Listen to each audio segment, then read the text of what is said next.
చంద్రబాబు నాయుడు గారు, మన రాష్ట్రం ఏమవుతుంది? ఈ వయసులో కూడా మీరు టీడీపీ కార్యకర్తలకు బుద్ధి చెప్పలేరా? మీరు ఎలా గెలిచారో, ఎలా ఈవీఎంలు ట్యాంపర్ చేయించారో అని మీకు తెలుసు, నాకు తెలుసు, జగన్కు తెలుసు, ఎమ్మెల్యే కార్యకర్తలకు తెలియదు.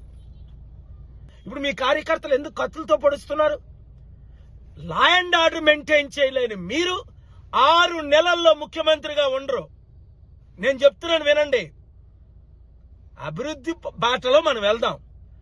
ఆంధ్రప్రదేశ్ను అమెరికా చేసినట్టు తీర్చిదిద్దాం. 100 అవసరమైతే 1000 కంపెనీలు తీసుకొద్దాం.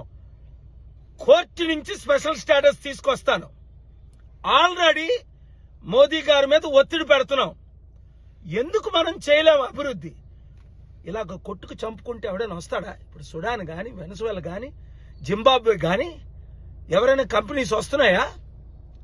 చైనాలో ఎందుకు 1000 కంపెనీలు ఉన్నాయి? మన దేశం కంటే 8 రెట్లు అభివృద్ధి ఎందుకు చైనా జరిగింది? 100 దేశాలకు అప్పు ఎందుకు ఇస్తుంది?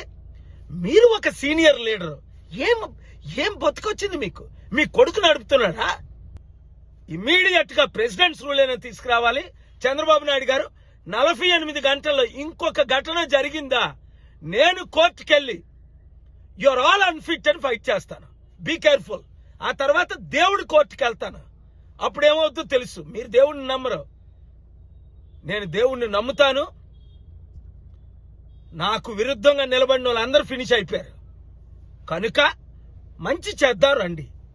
గతం నేస్తే మీరు ఒక ఫాదర్ ఫిగర్ గా మోదీ గారికి పాఠం చెప్పవలసిన మీరు, పెద్దలందరినీ కలపవలసిన మీరు, ఇంత పెద్ద నాయకుడిగా ఉన్న మీరు ఇంత నీచమైన స్థితికి మీ కార్యకర్తలు, మీ పిల్లలు దిగజారిపోయారంటే ఛీ అనిపించుకోకండి. చరిత్రహీనులు కాకండి. ఇంకొక దాడి ఎవరు చేయకూడదని ఆర్డర్ చేయండి. కక్షపూరిత రాజకీయాలు మీకు వద్దని అన్నాడే, మీరు వెనకాల ఉన్నాడు కూడానా? కక్షపూరిత రాజకీయాలు ఆపియండి. రాష్ట్రాన్ని బాగు చేసుకుందాం. నేను మీకు మద్దతు.